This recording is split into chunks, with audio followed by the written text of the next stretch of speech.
The torrential downpour in downtown Boston wasn't just weather. It was a pathetic fallacy for a life shattering into a million pieces. Picture this: a young woman, 7 months pregnant, standing on a slick marble portico, clutching a single, hastily packed suitcase. The colossal oak door of her gilded cage slams shut, the sound echoing the final brutal beat of a broken heart. Her husband, real estate magnate Alistair Vance, had just cast her out like refuse, his words colder than the freezing rain soaking through her thin coat. She had nothing. No money, no phone, no one to call. Just the tiny, innocent life fluttering inside her and a city that had suddenly become a terrifying, indifferent monster. What could she possibly do? This isn't just a story of betrayal. It's the incredible, true account of how a single act of kindness in a storm-drenched coffee shop ignited a reckoning that would bring a titan of industry to his knees and reveal a secret that would shake the tech world to its very core. The air in the Vance mansion was always still, a carefully climate-controlled environment that suffocated sound and emotion alike. It smelled of money, a sterile blend of lemon-scented polish old leather from the law books that lined Alistair's study, and the faint, cloying scent of the white lilies his mother insisted on having replaced daily. For 2 years, Olivia Rosewood had tried to call this place home. She had tried to breathe its refrigerated air, to walk silently on its Persian rugs, to be the perfect placid wife for Alistair Vance. He had been her whirlwind romance, a dashing figure of Boston's elite real estate scene. He'd swept her off her feet, a librarian from a middle-class family, and installed her in this Beacon Hill palace.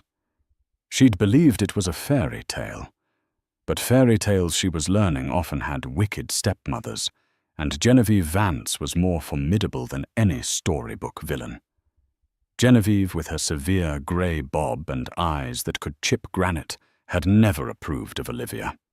She saw Olivia not as a daughter-in-law, but as a contaminant in the pristine Vance bloodline, a temporary distraction her son would surely tire of. The tension had escalated when Olivia became pregnant. She had hoped a grandchild would soften Genevieve, would finally cement her place in the family. She was wrong. The news was received with a chilling silence, a tightening around Genevieve's lips that spoke volumes. In the months that followed, the mansion grew colder, the whispers between Alistair and his mother more frequent, their closed-door meetings longer. The storm broke on a Tuesday afternoon, mirroring the tempest brewing outside.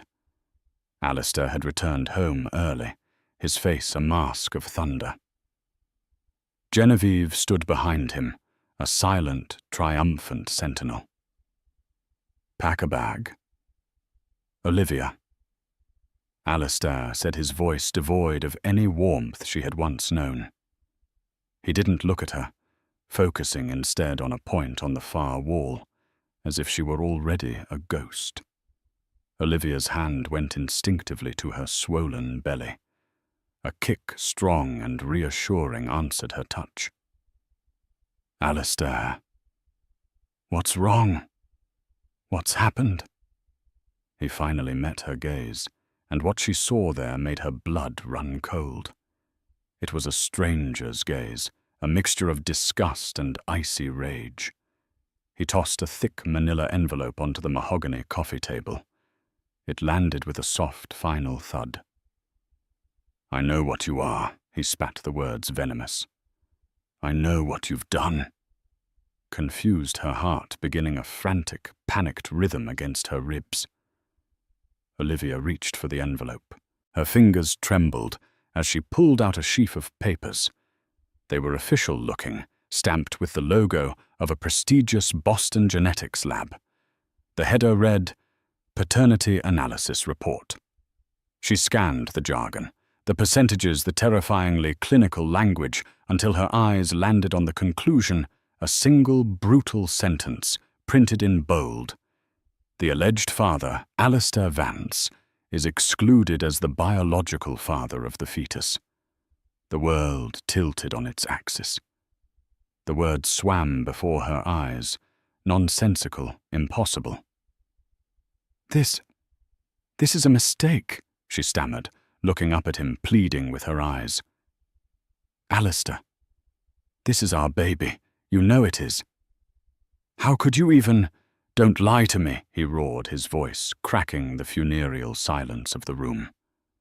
Don't you dare stand there and lie to my face. I gave you everything. A life you could only dream of. And you repay me by whoring around and trying to pass off some bastard as my heir.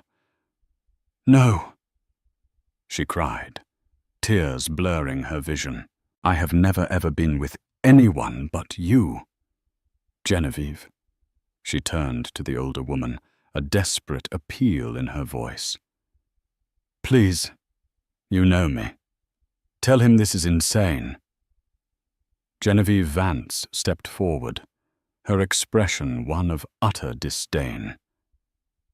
I warned my son you were gutter trash, Olivia. I told him your kind is incapable of loyalty. You saw a rich man, and you latched on. And when you thought you had him secured, you got careless. The only insanity was Alistair ever believing you were worthy of the Vance name. The betrayal was absolute, a physical blow that knocked the air from her lungs. It wasn't just Alistair, it was a coordinated attack. They had planned this. The cold, calculated cruelty of it was staggering. Where did this even come from? Olivia sobbed, gesturing at the report with a shaking hand. From a source who has our family's best interests at heart, Alistair said curtly. He gestured towards the grand staircase. I've had your things, what little you came here with, packed in a suitcase by the door. Our driver will not be taking you anywhere. The locks have already been changed. The accounts have been frozen. You are to leave this house now and never return. If you attempt to contact me or my family again, I will have a restraining order so severe you won't be able to step foot in this state. Each word was a nail in the coffin of the life she thought she had. The man she loved, the father of her child, was looking at her as if she were something he'd scraped off his shoe. The life inside her gave another powerful kick, a frantic pulse against her palm. She had to be strong for this baby. Alistair, please, she begged one last time, her voice cracking. Don't do this to our child. Whatever you think I've done, this baby is innocent. That thing, he sneered, his lip curling in a way she'd never seen before, is not my child. And it will never have a claim to a single cent of my money. Now get out! He turned his back on her. Genevieve watched a small, cruel smile playing on her lips as Olivia, blinded by tears, stumbled to the front door. There it was, a single, cheap-looking suitcase, a pathetic summary of her 2-year marriage. She grabbed the handle. The housekeeper, a woman who had always been kind to her, stood in the hallway. Her eyes filled with pity, but she dared not move or speak.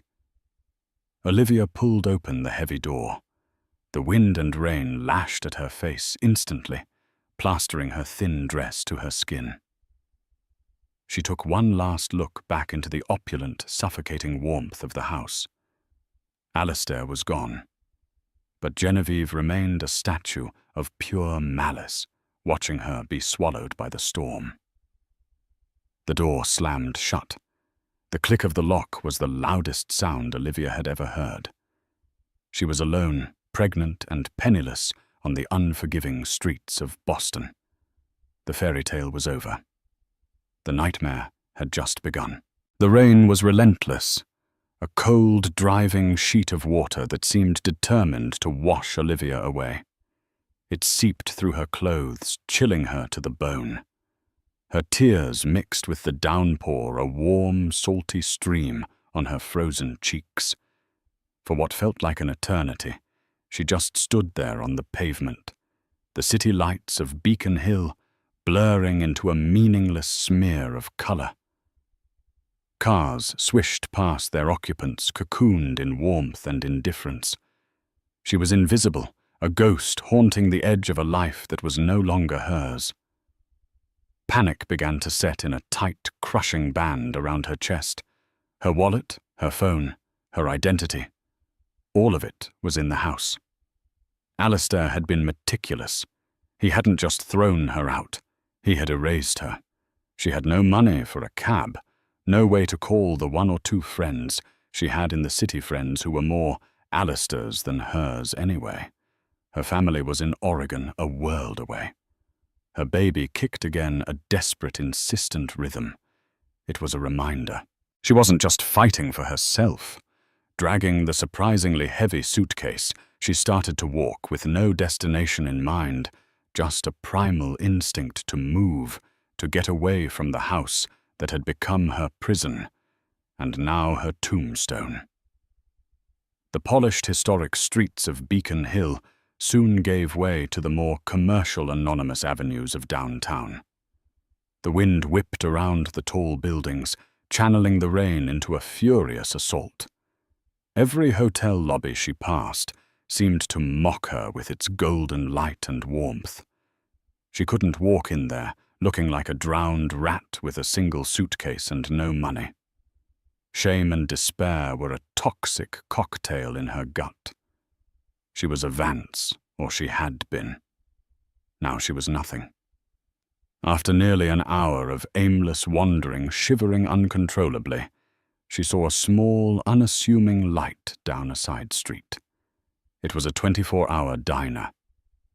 The copper pot, its neon sign buzzing softly, a beacon of humble warmth in the oppressive gloom. It wasn't fancy. It wasn't a place the Vances would ever dream of entering. It was perfect. Pushing the door open, a small bell tinkled, announcing her arrival. The wave of warm air, thick with the smell of coffee and frying bacon, was the most comforting sensation she had felt all day. A handful of patrons were scattered at the booths and counter, a couple of truck drivers, a student hunched over a laptop, a lone man reading a paperback book at a small table in the corner. Olivia slid into the nearest empty booth, tucking her soaking suitcase beside her. She just needed a moment to think, to stop shaking. A waitress with a kind, tired face and a name tag that read Brenda came over. "Honey, you look like you've been through a hurricane. Can I get you something hot?" "Coffee, tea." "It's on the house." Brenda's voice was raspy, but gentle. Olivia could only nod, unable to speak past the lump in her throat. "Tea, please," she whispered. As Brenda moved away, Olivia buried her face in her hands. A fresh wave of sobs shaking her body. It was all too much. The betrayal, the fear, the crushing loneliness. She was so absorbed in her grief that she didn't notice the man from the corner table approach until he spoke. "Excuse me," he said, his voice quiet and calm. "I'm sorry to intrude, but it sounds like you're having a rough night. Is there anything I can do to help?" Olivia looked up. He was unassuming, dressed in a simple grey hoodie and jeans. He had kind, intelligent eyes, and a face that suggested he spent more time thinking than smiling, though there was no harshness in his expression. He looked to be in his mid-30s. He was holding his half-empty mug of coffee. This was the man who had been reading the paperback. I'm fine," she lied automatically, wiping at her eyes with the back of her hand. He didn't press, but he didn't leave either. He just stood there with a look of genuine concern. "Look, I don't want to pry, but it's a bad night to be out on your own, especially." He glanced discreetly at her belly. "My name is Nate. Can I at least buy you some food? You look like you could use it. Brenda returned with the tea, placing the steaming mug in front of Olivia. Here you go, sweetie. She gave Nate a knowing look, a small nod of approval, before heading back to the counter. Olivia wrapped her frozen hands around the mug, letting the warmth seep into her fingers. This stranger, Nate, wasn't being pushy or creepy. He was just being decent. It was such a stark contrast to the monstrous cruelty she had just experienced that it felt unreal. Thank you, she said, her voice barely a whisper. I don't have any money. I do, he said simply, sliding into the opposite side of the booth. He gestured for Brenda, who came over with a menu. Please, order anything you want. Get something warm. Hesitantly, she ordered a bowl of soup and a grilled cheese sandwich, classic comfort food. Nate ordered another coffee. They sat in a surprisingly comfortable silence for a few moments, the only sounds the clatter of cutlery and the hiss of the grill from the kitchen. I'm Olivia, she said finally, needing to fill the silence. It's nice to meet you, Olivia. Though I wish it were under better circumstances, Nate replied. His gaze was steady, non-judgmental. It made her feel for the first time in hours like a person again. My husband. He threw me out. The words tumbled out before she could stop them. The simple act of saying it aloud to a stranger made it horribly, irrevocably real. Nate just nodded slowly. He didn't offer empty platitudes or ask invasive questions. I'm sorry to hear that. That's a terrible thing to have happened to anyone. When the food arrived, Olivia ate with a hunger she hadn't realized she possessed. The simple meal of soup and sandwich was the most delicious thing she had ever tasted. It was nourishment, not just for her body, but for her shattered spirit. Nate sipped his coffee and made small talk, asking about her favorite books, a topic he'd gleaned from seeing her librarian ID peeking out from her drenched coat pocket. The weather anything but the obvious trauma she was enduring. He steered the conversation with a gentle skill that put her at ease. When she had finished, the warmth of the food and the relative safety of the diner had chased away some of the violent shivering. The exhaustion, however, was bone deep. She didn't know what her next move was. A women's shelter, she had no idea where to even find one. As if reading her mind, Nate said, Olivia, you can't go back out there. Do you have a place to stay tonight? She shook her head, fresh tears welling in her eyes. No. I have nothing. He considered this for a moment, his brow furrowed in thought. I know this is going to sound forward, and please feel free to say no. I understand. But I can't, in good conscience, let you walk out of here with nowhere to go. I have a friend who manages a small private hotel, more of an extended stay residence. It's very secure. I could get you a room for a few nights. No strings attached. Just a safe, warm place for you to figure things out. I'll pay for it up front. You wouldn't even have to see me again if you didn't want to. Olivia stared at him. Her every instinct, conditioned by a lifetime of caution, screamed that this was too good to be true. Strangers didn't just do this. But then she looked at his eyes. There was no guile there, only a quiet sincerity. And what was her alternative, the street? A crowded, potentially dangerous shelter. Why, she asked, her voice small. Why would you do this for me? You don't even know me. Nate gave a small, sad smile. Because my mother was in a situation like yours once. A long time ago. Someone helped her. I guess I'm just paying it forward. Everyone deserves a safe place to sleep. The mention of his mother, the simple human reason, broke through her fear. She made a decision. She trusted him. "Okay," she whispered. "Thank you." Nate paid the bill, leaving a generous tip for Brenda, who gave Olivia a reassuring wink. He then led her out into the rain, which had finally softened to a steady drizzle. His car, parked down the street, wasn't the flashy sports car she might have expected from someone offering to pay for a hotel. It was a nondescript, practical sedan.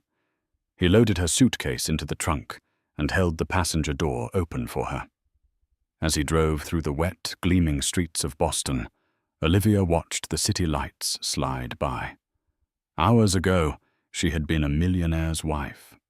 Now her life was in the hands of a kind stranger in a hoodie she'd met in a 24-hour diner. It was terrifying, but as she glanced at the steady profile of the man beside her, she felt something she hadn't felt since that oak door slammed shut. A tiny, fragile flicker of hope. While Olivia shivered in a downtown diner, the atmosphere inside the Vance mansion was one of triumphant celebration. The storm outside was a distant, irrelevant noise. Genevieve Vance poured 2 glasses of vintage scotch, the amber liquid catching the light of the crystal chandelier. She handed one to her son, her movements precise and satisfied. "To the future, Alistair," she said, her voice smooth as silk. "A future unburdened by costly mistakes." Alistair took the glass, his hand not quite steady. He downed half of it in a single gulp. The burn of the alcohol, a welcome distraction from the disquiet churning in his gut. He should have felt relieved. He should have felt vindicated. For weeks his mother had been planting seeds of doubt, whispering about Olivia's common background, her supposed wandering eye. He had dismissed it, angered by the insinuation. Then Bianca Sterling had come to him. Bianca was the daughter of Richard Sterling, the formidable head of Sterling Industries, a rival real estate empire. The Vances and the Sterlings had been circling each other for years, their competition legendary in Boston's business circles. Recently, however, talk of a merger had begun, a colossal deal that would create an untouchable real estate behemoth. Bianca Sharp, ruthless and impeccably dressed, was the architect of the proposed alliance. She had approached Alistair a week ago, her expression one of grave sympathy. She'd told him a rumor she'd overheard, a disgusting story about Olivia being seen with another man. Alistair had been ready to throw her out of his office. But Bianca was clever. She played on his deepest insecurity, the fact that he of Vance had married so far beneath his station. "I'm just a friend, Alistair," she'd said, her voice a conspiratorial murmur. "I'm worried for you, for the Vance legacy. An heir is everything. You need to be certain." She was the one who suggested the private DNA test. She knew a lab, she said, one that was discreet and fast. All she needed was a sample of Olivia's DNA. A hair from a brush would do. Desperate to prove Bianca and his mother wrong, Alistair had foolishly agreed. He had plucked a strand of Olivia's auburn hair from her silver-backed brush himself, a small act of betrayal that now felt monumental. The result she had delivered to him this morning, the very same report he had thrown on the coffee table, had shattered his world. The proof seemed irrefutable. The betrayal felt absolute. In his rage and humiliation, fueled by his mother's vindictive "I told you so's," he had done the unthinkable. Now, in the aftermath, a sliver of doubt pricked at the edges of his anger. The image of Olivia's face, the shock, the hurt, the utter confusion was seared into his mind. Could she really have faked that level of devastation? "She didn't even fight," he said quietly, swirling the scotch in his glass. "She just cried. She swore it was our baby." Genevieve sniffed dismissively. Of course she did. What did you expect? For her to confess? She's a performer, Alistair. A very convincing one. That's how she tricked you in the first place. You should be thanking Bianca. She saved this family from public humiliation and a financial parasite. Alistair's phone buzzed. It was Bianca. Speak of the angel, Genevieve murmured with a thin smile. Alistair answered, putting the phone on speaker. Bianca. Alistair. Darling. Her voice purred through the speaker. I just wanted to see how you were. I heard what happened. You did the right thing. The only thing you could do. It's done, he said, his voice flat. Good. Now we can move forward. My father is very pleased. This complication could have been disastrous for the merger. A contested paternity claim, a messy divorce. It would have tied us up in the courts and the tabloids for years. You've been decisive. My father respects that. There it was. The merger. In his emotional turmoil, he had almost forgotten that this was all intertwined with the biggest business deal of his life. Getting rid of Olivia hadn't just been a personal matter. It had been a strategic business move. The realization left a sour taste in his mouth. I trust the evidence was conclusive. Genevieve asked her question directed at the phone, a subtle probe to confirm the success of their conspiracy. Ironclad. Bianca replied smoothly. The lab I used is impeccable. There's no questioning their results. Of course, she wouldn't mention that the impeccable lab was owned by a subsidiary of Sterling Industries, or that the lab director owed her father a significant favor. She wouldn't mention that the report was a complete fabrication, generated from a template and printed on official letterhead, never having seen a strand of DNA. It was a simple, elegant, and utterly devastating lie. I'm heading out of town for a few days to visit my brother up in Maine. Bianca continued, her tone light and breezy. He gets so broody if I don't check in on him. But my father and I will be back next week to finalize the preliminary merger agreement with you and Genevieve. We'll celebrate then. To new beginnings. We look forward to it, Genevieve said, ending the call. She turned to Alistair, her eyes gleaming. You see, the board will be thrilled. The Sterlings are satisfied. You have protected your legacy. Now stop moping. You've cut out a cancer. In a year, you won't even remember her name. Alistair nodded, trying to believe her. He tried to focus on the merger, on the billions of dollars at stake, on the empire he would command. He tried to picture Bianca by his side, a partner who was his equal in wealth and ambition. It was the logical choice. It was the Vance choice. But as he stared into the fireplace, watching the flames consume a seasoned log, he couldn't shake the image of Olivia standing in the rain. He remembered the way she would read to their unborn child at night, her voice soft and full of love. He remembered the feel of her hand in his. He had loved her. Or had that been a lie, too? He finished his scotch, the alcohol doing little to numb the cold, hollow feeling that was spreading through his chest. He had made his choice. He had sided with his mother and his ambition. He had destroyed his wife and his unborn child's life based on a piece of paper brought to him by a business rival. And in the chilling silence of his perfect mansion, he was terrified he had just made the biggest mistake of his life. The hotel Nate took her to was nothing like the opulent, impersonal chains Olivia was used to. It was a boutique residence called the Chandler Suites, tucked away on a quiet street in the South End. The lobby was small, tasteful, and welcoming, with a fireplace crackling in the corner. Nate spoke quietly to the man at the front desk, a friendly-faced manager named George, who simply nodded and handed Nate a key card without any paperwork or fuss.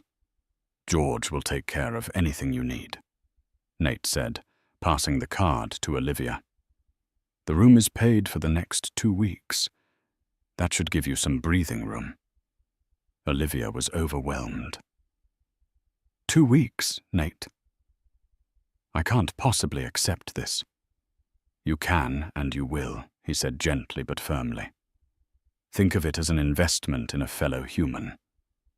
Now I have your word. You'll be safe here tonight. She nodded, tears of gratitude stinging her eyes. Yes. Thank you. I don't know how I can ever repay you. Get a good night's sleep. That'll be repayment enough. I wrote my number on the keycard sleeve. Call me tomorrow if you feel up to it. We can figure out the next steps. And with that, he was gone, disappearing back into the night as quietly as he had appeared. The suite was beautiful, not large, but perfectly appointed with a comfortable bed, a small kitchenette, and a bathroom stocked with soft towels and toiletries. After a long, hot shower, where she washed away the grime and grief of the day, Olivia collapsed into bed. For the first time in months, she was not in the cold, sterile Vance mansion. She was in a place of safety, a sanctuary provided by a stranger. Sleep came instantly, a deep, dreamless oblivion. The next morning, Olivia woke to the unfamiliar silence of being truly alone. The panic of the previous night had receded, replaced by a daunting clarity. She was pregnant, unemployed, and had 2 weeks of charity before she was back on the street. The thought was terrifying, but it was also galvanizing. The old Olivia, the quiet librarian who was so grateful to be chosen by a man like Alistair Vance, was gone. She had been washed away in the storm. In her place was a mother, a survivor. She found the number Nate had left, and after a moment's hesitation called him. He answered on the second ring. "I'm glad you called," he said, his voice as calm as ever. "How are you feeling?" "Better," she said, and was surprised to find it was true. "Nate, I've been thinking. I can't just live off your kindness. I need to work.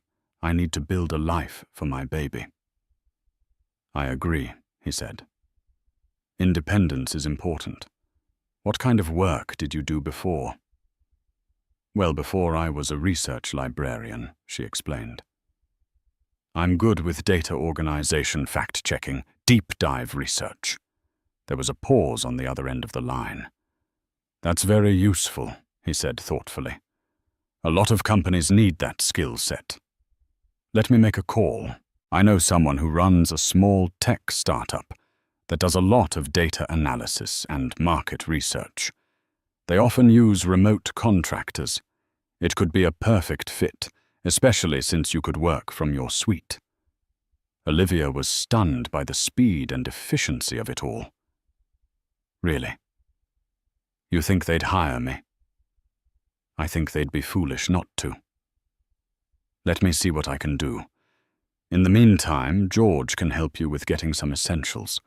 I've left a prepaid card with him for you. Get some comfortable clothes, food, a prenatal vitamin. Take care of yourself and the little one. That's your first priority." True to his word, by the end of the day, Olivia had a remote interview via video call with a woman named Sarah, the project manager at a company called Analytica Solutions. The interview was straightforward. Sarah seemed impressed by Olivia's background and her concise answers. By the next morning, she had a job offer in her email, a 3-month contract position as a remote research analyst, with a surprisingly generous hourly rate. A routine began to form. Olivia would wake up, have a simple breakfast in her kitchenette, and then log on to work.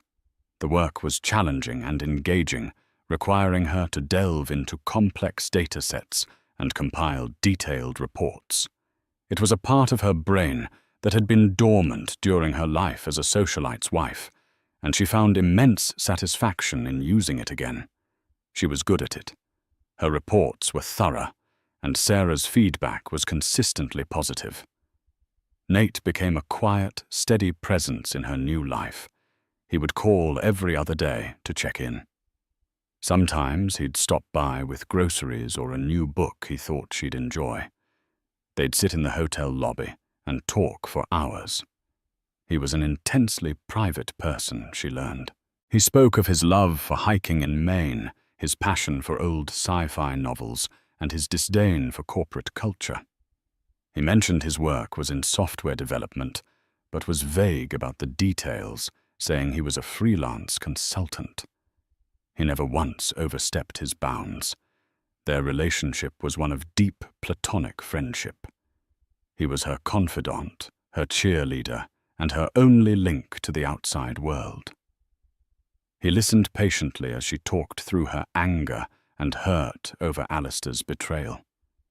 He never bad-mouthed her estranged husband, simply offering a supportive ear and reminding her to focus on her own strength. With each passing day, Olivia felt herself growing stronger.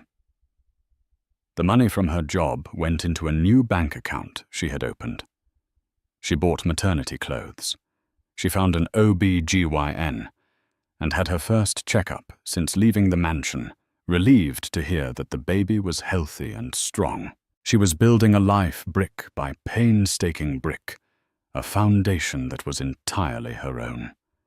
She was no longer Olivia Vance, the discarded wife. She was Olivia Rosewood, a soon-to-be mother and a competent professional. One evening, about a month into her new job, Nate stopped by. He looked more tired than usual. Long day. Olivia asked, offering him a cup of tea. You could say that he said, with a weary smile. We're pushing a big product update. It's all hands on deck. Analytica Solutions seems like a great place, Olivia said. Sarah is an amazing manager. I'm so grateful you had that connection, Nate. You really saved me. He looked at her, his expression unreadable for a moment. You saved yourself, Olivia. I just opened a door. You're the one who walked through it and built a whole new room. His words filled her with a profound sense of pride. He was right. She had done this. The terror of that first night felt like a lifetime ago. She was still scared, of course. The future was uncertain, but it was her future, and for the first time in a long time that felt like a powerful and exciting thing. She looked at this kind, enigmatic man who had become her best friend and felt a gratitude so immense it was almost painful. He had asked for nothing in return, a selfless act of humanity that had literally rebuilt her world. She had no idea that the true depth of his connection to her life and the secret he was holding was far more complex and extraordinary than she could ever imagine. Olivia thrived at Analytica Solutions. Her initial 3-month contract was extended, and her responsibilities grew. Sarah, her manager, began assigning her more critical projects, relying on her keen eye for detail and her ability to synthesize vast amounts of information into clear, actionable insights. Olivia found herself feeling a sense of professional accomplishment that she had deeply missed. She was saving money building a stable life for her and her baby, who was due in just over 2 months. One afternoon, she received an email from Sarah that made her heart skip a beat. Subject: Invitation to headquarters. Hi. Olivia, your work over the past few months has been nothing short of stellar. You've become an invaluable part of the team. So much so that the senior leadership has taken notice. The founder of our parent company is in town for the quarterly review and has specifically requested to meet the analyst behind the Vance Core Competitive Analysis report you completed last week. He was, to put it mildly, extremely impressed. "Could you please come to the Ether Sync Technologies headquarters downtown tomorrow at 2 p.m.? It's a chance for us to thank you in person and discuss a more permanent senior role for you post-maternity leave. Best." Sarah, Olivia's hands trembled as she read the email again. EtherSync Technologies. She knew the name. It was a titan in the tech world, a multi-billion-dollar corporation specializing in predictive analytics and data security. Analytica Solutions was apparently a small, specialized subsidiary. She had no idea she was working indirectly for such a powerhouse, and the founder wanted to meet her. She immediately called Nate, her voice buzzing with a mixture of excitement and anxiety. "Nate, you won't believe this. I've been invited to the headquarters of EtherSync, the parent company. The founder wants to meet me." There was a strange, protracted silence on the other end of the line. "Nate, are you there?" "Yeah, I'm here," he finally said, his voice sounding strained. That's great news, Olivia. Really fantastic. Are you okay? You sound weird." "Just surprised," he said quickly. "I'm really proud of you. You deserve this." Something felt off, but her excitement quickly overshadowed her concern. They agreed to talk later, and she spent the rest of the evening nervously planning her outfit and rereading her report on Vance Core, a project that had been both painful and cathartic to work on. The next day, Olivia took a taxi to the financial district. The EtherSync Tower was an imposing structure of gleaming steel and dark glass that pierced the Boston skyline. It radiated power and innovation. Walking into the lobby felt like stepping into the future. Sleek, minimalist design, holographic displays, and quiet, purposeful employees moving through the space. She gave her name to the receptionist, who checked her ID and gave her a visitor's pass with a warm smile. "Sarah Jenkins is expecting you. 48th floor. The executive wing." The elevator ride was silent and breathtakingly fast. When the doors opened on the 48th floor, the atmosphere was even more rarefied. The carpets were plusher, the art on the walls was original, and the view of Boston Harbor was spectacular. Sarah met her by the elevator bank, her face beaming. "Olivia, it's so wonderful to meet you in person," Sarah said, shaking her hand warmly. "You look amazing. Come on, he's waiting for you." Sarah led her down a wide hallway to a set of imposing double doors made of frosted glass. "He's pretty low-key, so don't be nervous," Sarah whispered reassuringly, before knocking and opening the door.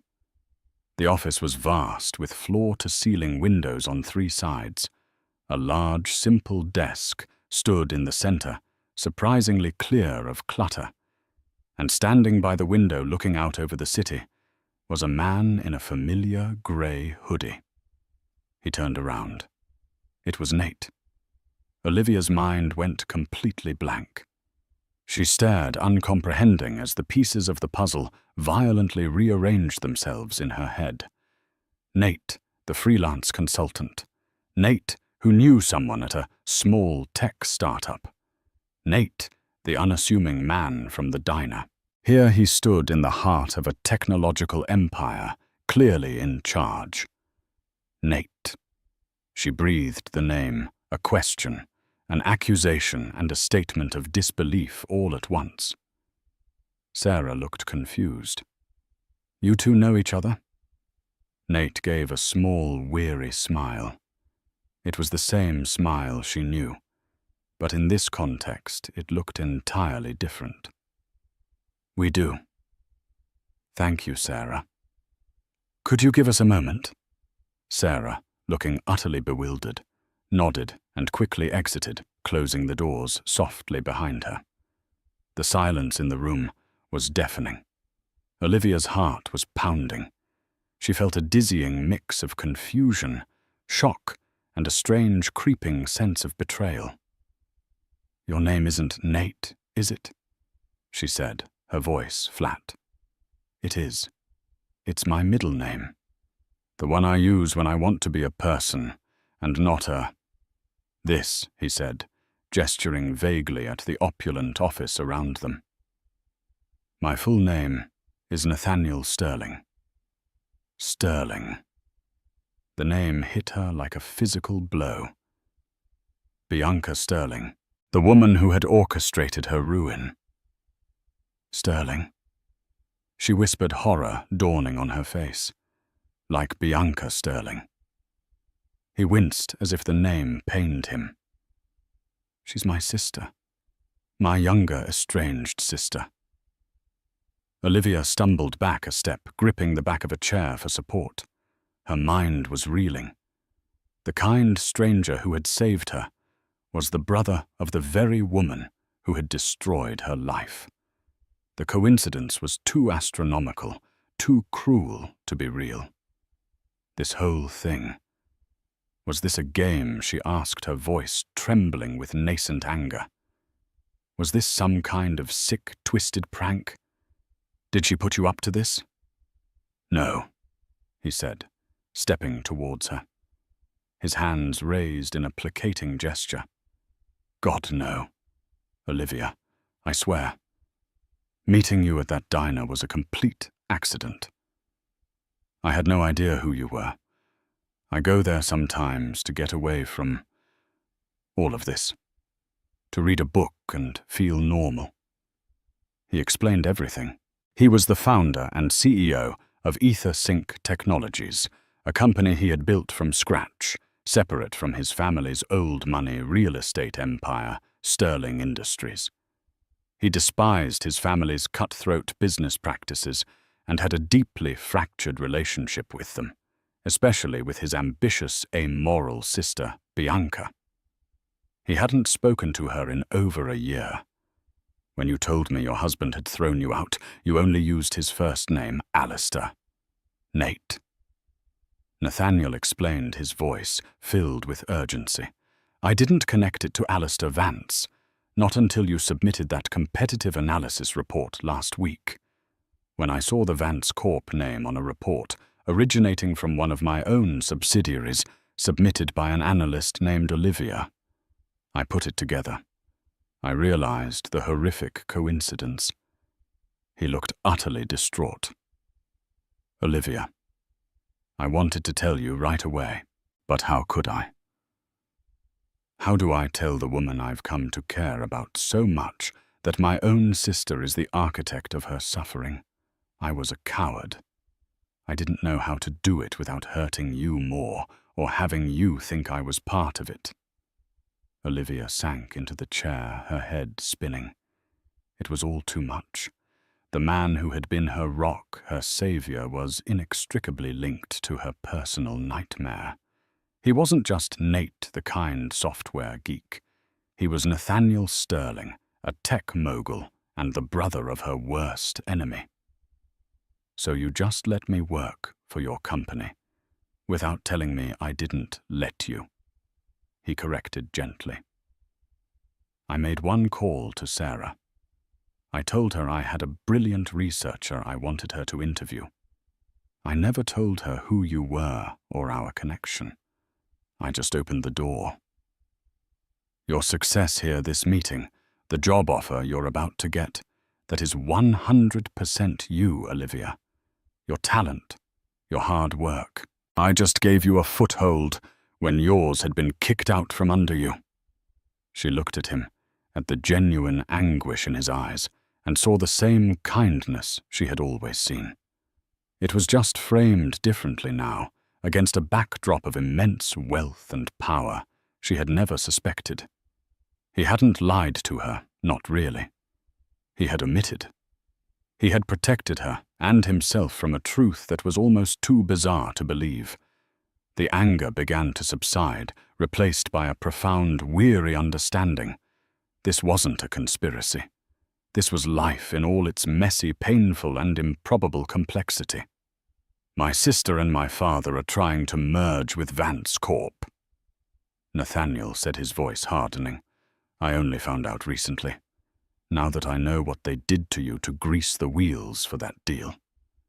To clear you out of the way. He shook his head, a muscle tightening in his jaw. They've crossed a line, Olivia. And they're going to find out what happens when you corner someone I care about. In that moment, Olivia didn't see a billionaire.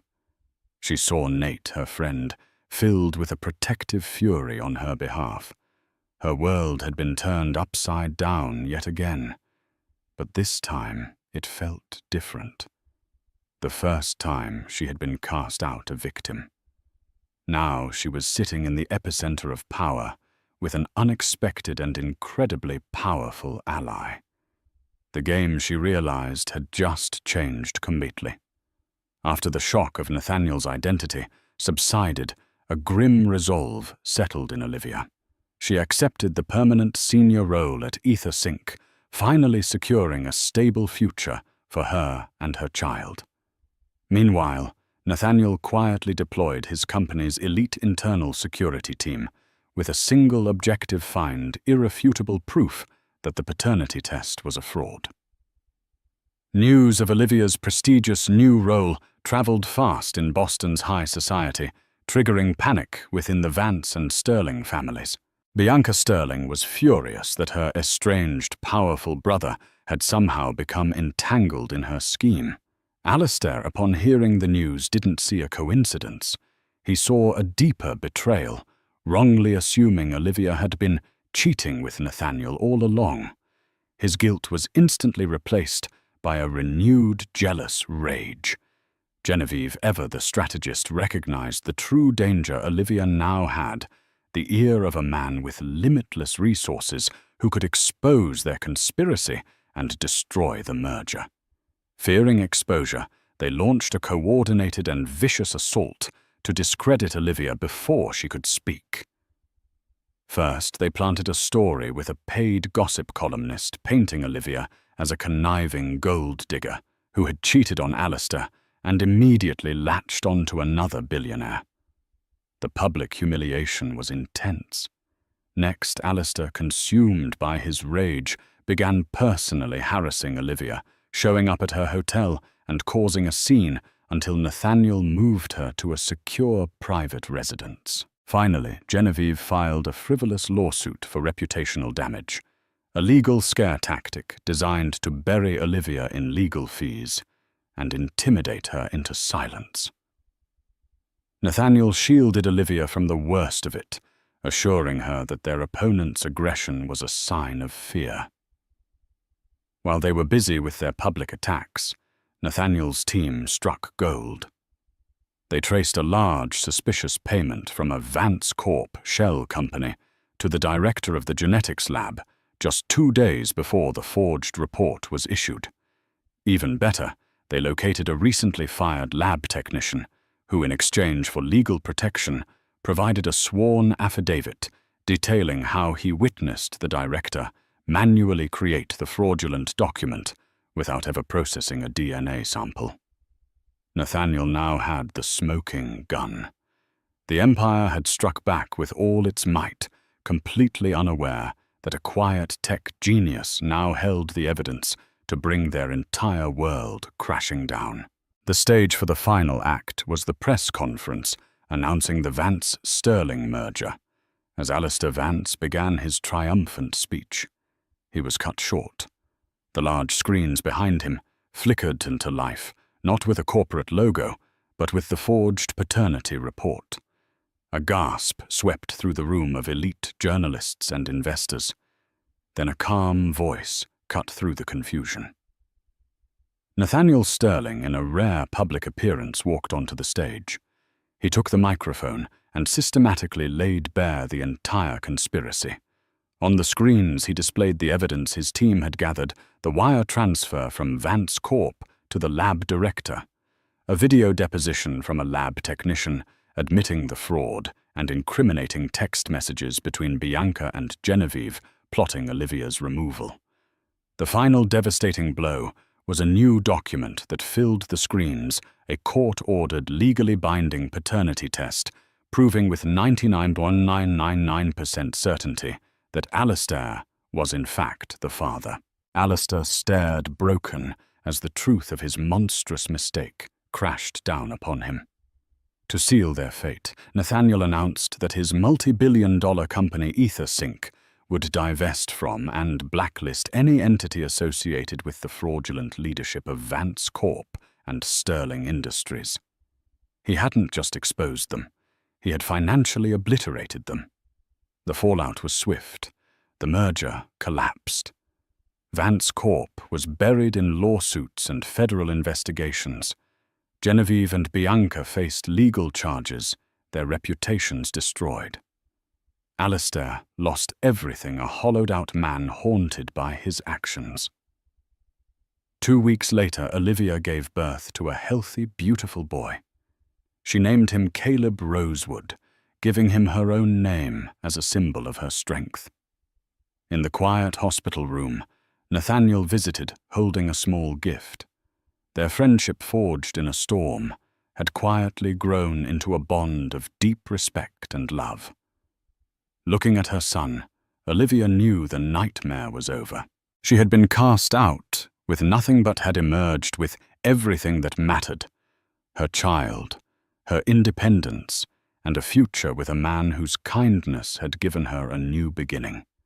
She was a survivor, and her real story was just starting. And there you have it, a story that peels back the curtain of immense wealth to reveal that true power isn't found in a boardroom, but in resilience. Olivia's journey from a discarded wife to a triumphant mother proves that our lowest moments can become the bedrock for our greatest strengths. It's a powerful reminder that a single act of kindness, like a cup of tea offered to a stranger in a storm, can set in motion a tidal wave of change that even empires can't withstand. Poetic justice isn't just for the movies. Sometimes life delivers it with stunning precision. What did you think of Alistair's ultimate downfall? Was it karma, or did he deserve even more? Let me know your thoughts in the comments below. If this story of survival and incredible twists moved you, please give this video a like. It truly helps the channel grow. Share it with someone who loves a story of the underdog coming out on top. And most importantly, if you want more gripping, true-life dramas like this one, make sure you subscribe and hit that notification bell so you never miss an update. Thanks for listening.